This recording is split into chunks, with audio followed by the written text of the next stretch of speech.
We have known telepsychiatry for over 60 years. Unfortunately, it has not been widely adopted and implemented due to regulatory constraints in combination with the clinicians' concerns related to data safety, reimbursement, quality of practice, a lack of experience with the use of technology, and difficulties in changing daily routines. Accordingly, the pandemic period for the vast majority of clinicians worldwide is the first time they use telepsychiatry, and very few have received training in how to do it. This is one of the reasons why we at WPA have worked to develop global guidelines for telepsychiatry, along with preparation of upcoming educational activities, all of which aim to enable specific competency training for the current and future providers of mental health care. Due to the pandemic, many regulatory barriers to the use of telepsychiatry have been temporarily waived. Standardized, standalone video equipment has been complemented by professional web-based video platforms. However, in many places, both professionals and patients used non-professional free video software such as Viber, Skype, WhatsApp, etc. in provision of so-called home-telepsychiatry. As it is one of the latest telepsychiatry inventions, its benefits, challenges, and pitfalls have never been widely discussed nor addressed. That is what we will do today. Let's first look at the benefits of home telepsychiatry.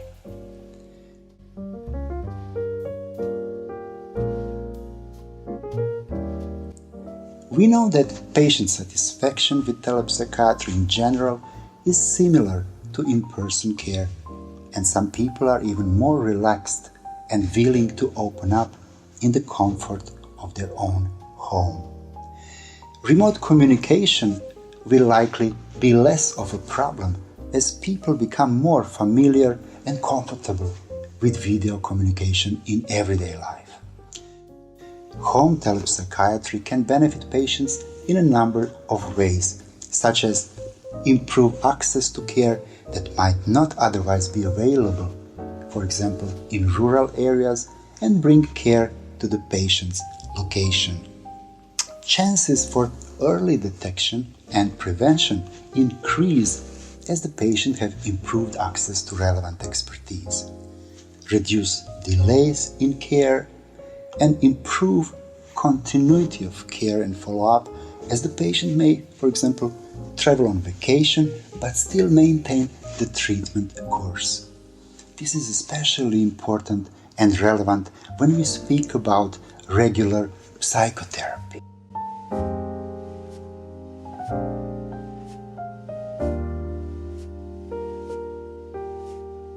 Prevention of being infected or transfer infectious diseases to others while waiting in overcrowded waiting rooms. Reduce the need for time off work, childcare services, etc. to access appointments far away. Home telepsychiatry can reduce potential transportation barriers that may occur due to a lack of transportation or the need for long drives or phobia related to the transportation. Patients with relaxed relationship with alcohol and drugs can risk driving drunk or stoned and causing serious harm to themselves and others. The barrier of stigma may be reduced as the patient is not seen in the environment to which he or she is stigmatized.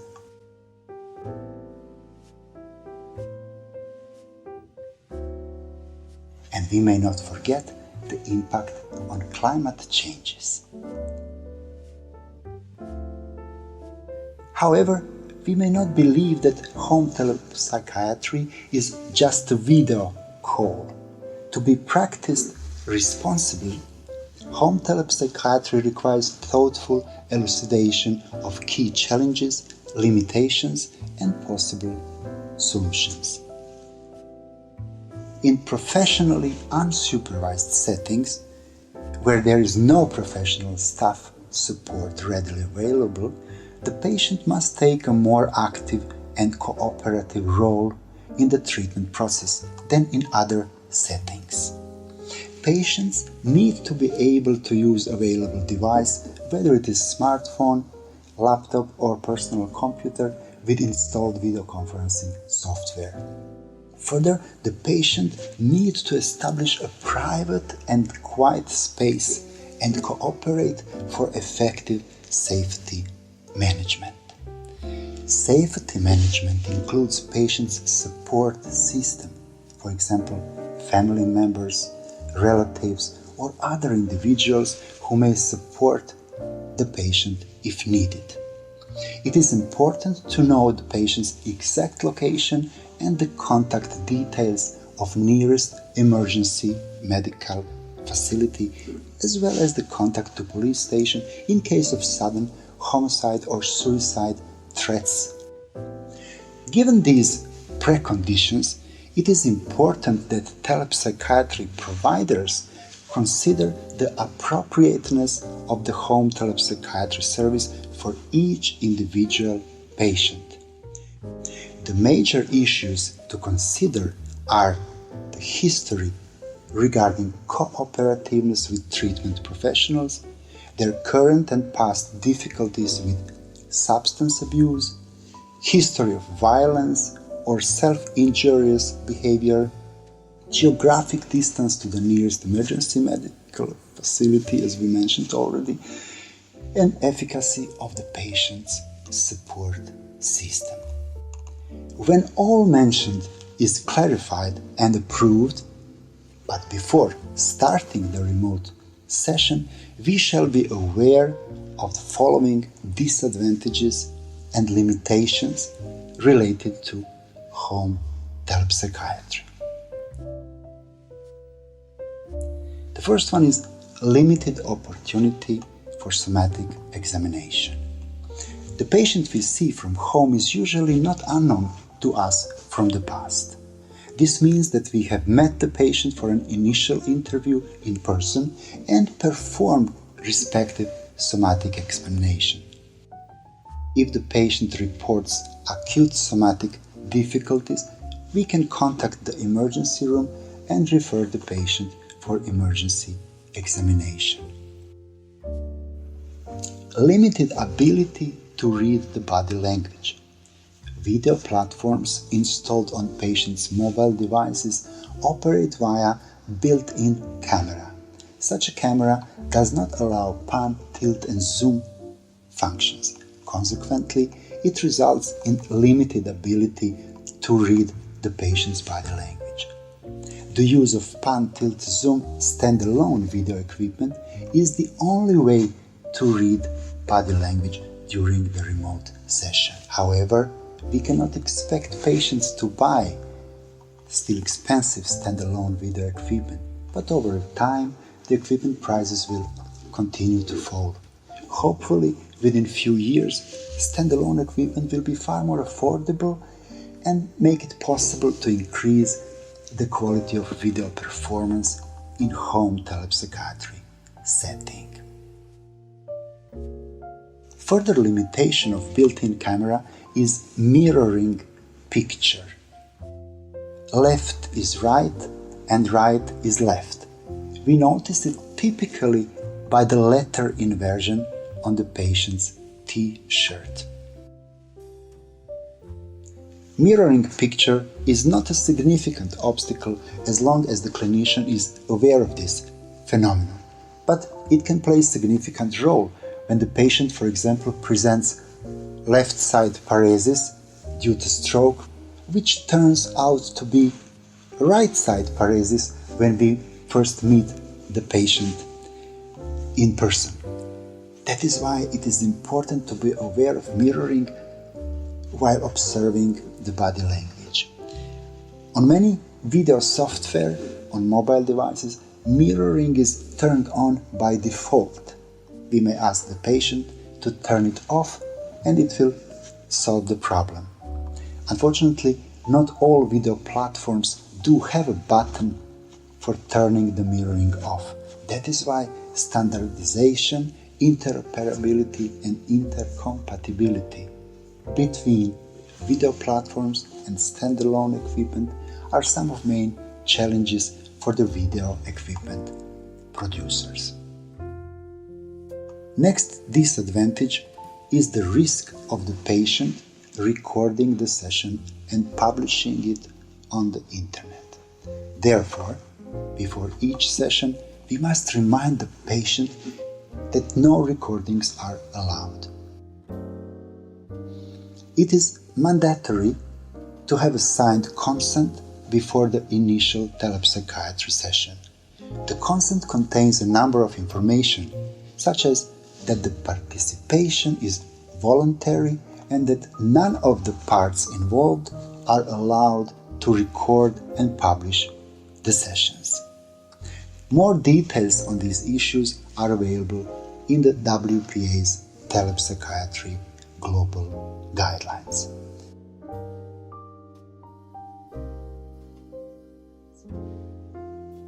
Poor and unstable internet connection may have an impact on the sound and picture quality. Electric power failure or disrupted internet connection are unpredictable obstacles. In order to avoid potential complications, we must have prepared a backup plan that involves other real-time communication equipment such as telephone. Further, it may be necessary to reschedule the consultation.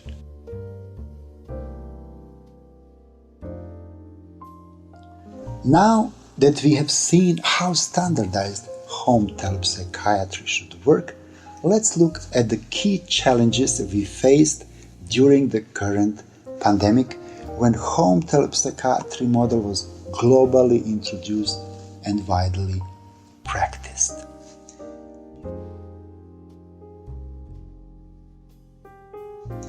Before the pandemic, within the last decade, only a few private telepsychiatric providers in the world launched web-based video platforms so that patients could get help in their own homes. Unfortunately, public health was not widely involved in either the adoption or development of telepsychiatry. Accordingly, our patients were presented for ad hoc solutions in time when social isolation resulted in limited access to healthcare providers. So we spoke with our patient on telephone, we exchanged emails and text messages.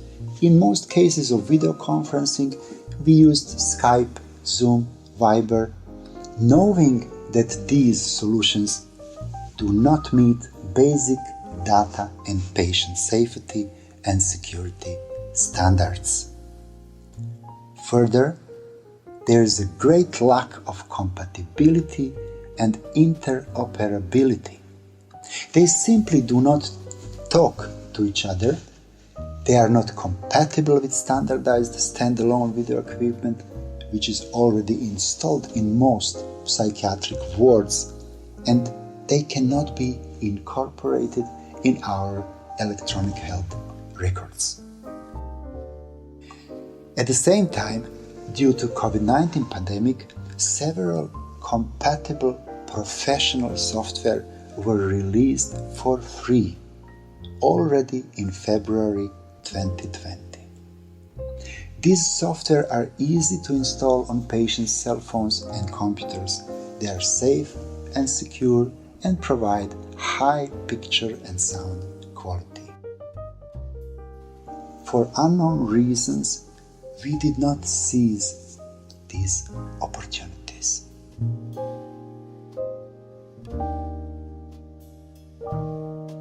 According to scientific research, telepsychiatry is comparable to in-person service in terms of reliability of clinical assessments and treatment outcomes. For some patient groups, it is even more effective than traditional in-person approach. The question is whether this is the case for home telepsychiatry when delivered via media that limits optimal body language reading. Future research may provide answers related to the level of satisfaction of both patients and professionals alike. Some patients work, travel, or study abroad. They must be able to continue the remote contact with the respective therapist in the home country. Right now, it is not possible due to rigid regulations. Policymakers can make an effort to permanently remove some of the major regulatory constraints.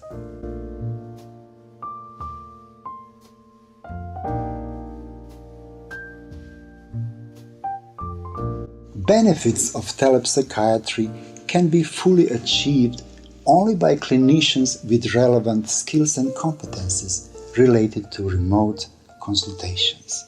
Telepsychiatry global guidelines, as well as this lecture today, are our humble contribution to improving your skills and knowledge related to home telepsychiatry. National societies, as well as international umbrella organizations such as WPA and EPA, shall be frontrunners in future clinical training and skills building around telepsychiatry and other e-mental health applications. Offering digital literacy and competency training can ensure that all clinicians have the knowledge and skills necessary to work at full capacity through new digital media.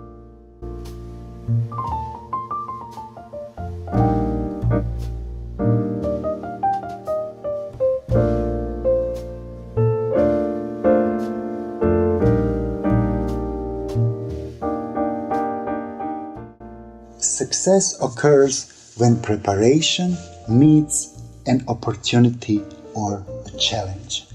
It is not too late to make a difference and improve access to care in these very challenging times. Thank you for your attention.